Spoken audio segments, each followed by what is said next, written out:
Hello everyone, it's Scotrail96 here and welcome to another Train Sim World 4 news video. Today Dovetail and River Games have surprisingly announced the next route that will be releasing after the London Overground Goblin line, and that is the Scottish Fife Circle line. It's coming much earlier than I thought. It will be releasing on March the 26th, 2024. You can currently pre-order it on Steam with a 10% discount. It will be available on consoles as well, not the pre-order that is, at full price. So that will be £30, €36 and $40. With those crucial details out of the way, let's take a look at the main traction of this route, a little bit of history of the route itself, and also, well, gameplay. What can you do on this route? So let's find out. Let's start by looking at the Class 170 Turbo Star diesel multiple unit. Now, it's a popular diesel multiple unit throughout the United Kingdom and serves various regions in Scotland, such as Lothian and Fife. It's one of Scotland's last diesel-operated commuter lines. Known as the Turbo Star, the Class 170 has run across the UK from when the first units were built in the late 1990s and introduced onto various parts of the Scottish rail network over the next decade or so. As the network became increasingly electrified, they begun to replace other units, or be replaced by other units, such as the Class 385 electric multiple unit. Today, their real-life journeys through Fife join lines elsewhere in Scotland, up in the Highlands, where diesel traction is still required. In the game, the Scotrail Class 170 comes complete with an auto-announcer, as seen in the previous route released by Rivet Games, the Bernina line, whereby the player does not need to press buttons to activate them along the route. The cab also features functioning GSMR equipment.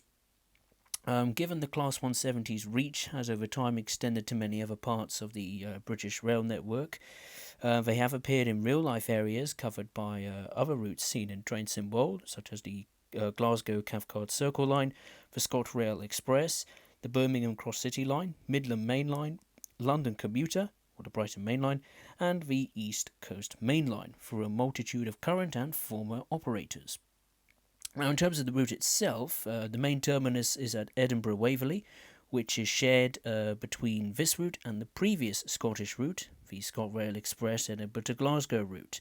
Along with the stretch through Haymarket, beyond that, it is all new territory to explore in this route, across the Firth of Fife. 52 miles and 20 stations in all make up for the extent of the route represented in the game. Between Haymarket and Edinburgh Park, the line branches north through South Gyle and Edinburgh Waverley, with the latter serving the nearby airport. From there it's off to Dalmeny, where trains begin to make their way across one of the world's most iconic bridges, the Forth Bridge. This symbolic structure was completed in 1890 and is known across the world as one of the great marvels of railway engineering and is an iconic Scottish landmark. Trains travel through an 8,000-foot web of metalwork high above the water and the island Inchgarvie, or Gavie, however you say it correctly, before arriving at North Queen's Ferry on the other side. At Inverkeithing, the line splits in two. From here, trains can travel along the Loop line via Dunfermline and Cowdenbeath, or the main line, along the coast via Burntisland and Kirkcaldy. Both lines join again near Glenroves with Thornton and terminates at Markinch. From here, the in-game route travels north and out of the map. Along the way, there will be plenty of collectibles to find, such as the usual route maps, posters, and classic Scottish Rail barrel train planters, but also some seal plushes as well. Those completing all the mastery challenges, if you're interested in that, you will be able to toggle the appearance of a jaws-dropping creature at the aquarium in North Queensferry. Now, just before Markinch, the former Leven Railway used to branch off to the east and towards the coastal town of Leven. This branch line was closed to passengers in 1969, but Scotrail planned to reopen this line in June this year as the Levenmouth Rail Link. Rivet Games have said that once the real-life Leven branch extension opens, their teams will be able to research this area and look into the possibility of including this in the future, hopefully as a free update to the Scotrail Express and not a separate route Now, as far as the services, layers, and gameplay is concerned, there'll be 5 scenarios, including players to do a photo shoot scenario from Edinburgh to Kirkcaldy, boarding a train as a passenger to get to another one and taking that one round the circle, a service from Markinch to Edinburgh Waverley in a storm, collecting Class 170 trains and taking them to the depot before returning to Markinch, and the final scenario is where you drive from Dunfermline City to Edinburgh Waverley and emptying the bins at stations along the way. As far as the timetable is concerned, services will consist primarily of the Class 170 diesel multiple unit. It will do services along the respective branches of the circle from Edinburgh Waverley, as well as a small number of shunting services. The forthcoming Skyhook Games Class 158, which is sadly a separate DLC, those greedy buggers, will also be available to operate in the timetable mode when that comes later in the year.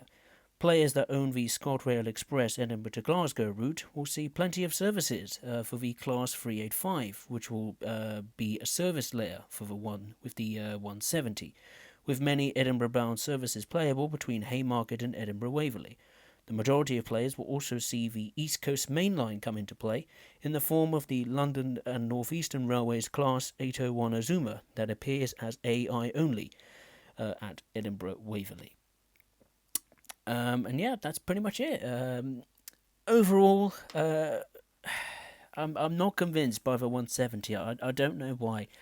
I looked at the one of their videos. It showcases the unit in action. Looking around the exterior, the interior, and I don't know. There's something not right about it. The sounds like it was ripped, or Rivet has ripped it from the Class 150, which isn't a great sound package either, and just dumped onto the 170, which isn't great. I'm not surprised because do you remember when they were going to release the Scotrail Express with the Class 385 and they acknowledged that the sounds were incorrect and they were planning a recording trip? Nearly, a year later? Nothing has happened. So that doesn't surprise me. And also, the gangways in that preview video were incredibly long and just did not look right. The proportions just looked all over the place. And even in a couple of screenshots here, you could see that the front end of the train, the PIS displays were broken, and I think the tail lights and the headlights were on at the same time, so I don't know what's going on there. But of course, let me know your thoughts in the comments below. And as always, I will see you next time. Thank you very much for watching. Take care.